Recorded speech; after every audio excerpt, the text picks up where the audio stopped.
really excited about getting this game into players' hands and letting them experience this massive world.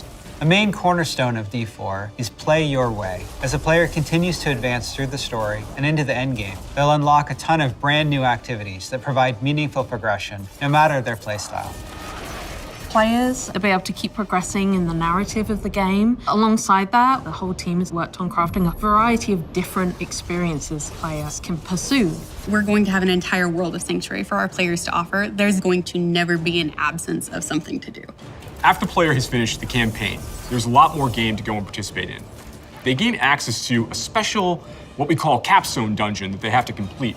Once they're able to finish this capstone dungeon, they're going to gain access to the first world tier. As you complete the world tier, it will open up the opportunity for you to go into your next world tier.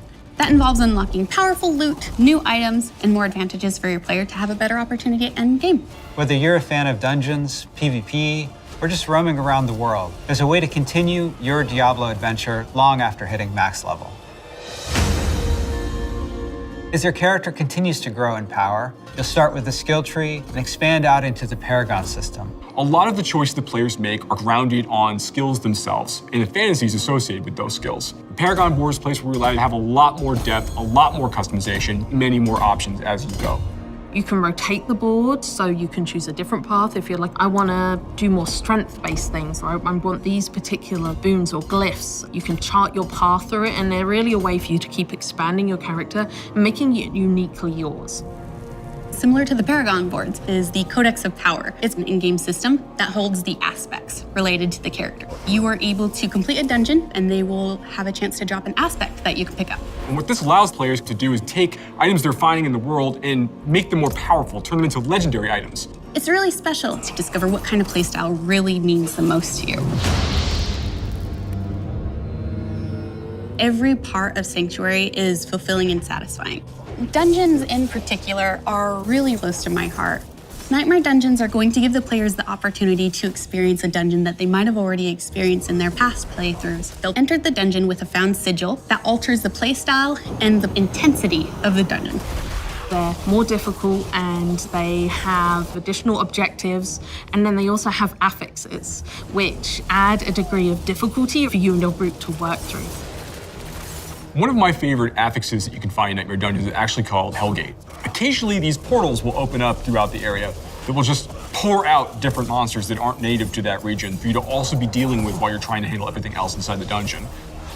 There's over 120 dungeons to play through and find in Diablo 4, and any one of them can become a Nightmare Dungeon by finding a Nightmare Sigil and then using it to activate the Nightmare version of that dungeon space. Everything's a little darker, everything's more difficult. It's going to add a little bit of a twist of flavor on your particular dungeon.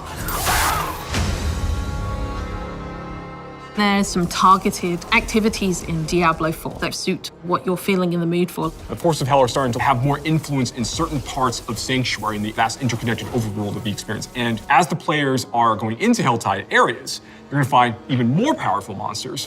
And by killing them, they'll be able to gain these special shards they can take to go and use to purchase these big rewards that are available at these caches that are found littered throughout Helltide areas. The sky darkens and the rivers run red, meteors fall from the sky, and the monsters get harder.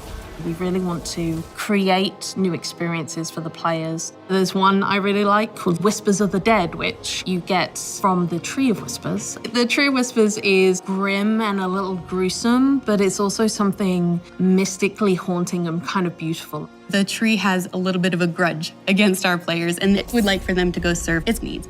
So you're going to go serve these bounties, gather different rewards, different items, and bring them back to the tree in hopes that it can exchange you something really meaningful. Maybe you're gonna go to the Fractured Peaks and take out some werewolves that are rampaging in a town. They're contained activities that you can do alone or in a group. We really wanted to create variety for people to be able to spend time where they wanted to in the world. It's very cool the way it's been put together, and I can't wait for people to see it, to be honest. In Diablo 4, we have a focus on the world of Sanctuary. And there are parts of that world that we call the Fields of Hatred, where Lilith's presence in Sanctuary has begun to seep through and manifest these poisonous areas throughout the world. When players go to these regions, they get to engage in player versus player conflict. These offer opportunities for the player to collect shards. But there is a little bit of a catch. In order to get these shards back to town, you'll need to purify them. Other players will definitely know that you're attempting to purify your shards, so you'd better be prepared to fight if you're going to be playing any PvP, and be prepared that you might lose some stuff in the meantime. Once they've got the purified shards, they can take these, go back to nearby towns to sell them, and then use that to buy a whole bunch of interesting cosmetic items and rewards. It's a place for people who really love PvP and want to still get loot and still increase their character's power. If that's the way they want to play, they can. Launch is just the beginning. One of the things we're really focused on is creating a living, breathing set of updates for players to engage with after the game has gone live. It's really just going to be a way to keep coming back and experiencing more Diablo 4 in fresh ways. We're really eager to hear all of your experiences and just enjoy the entire story with you all.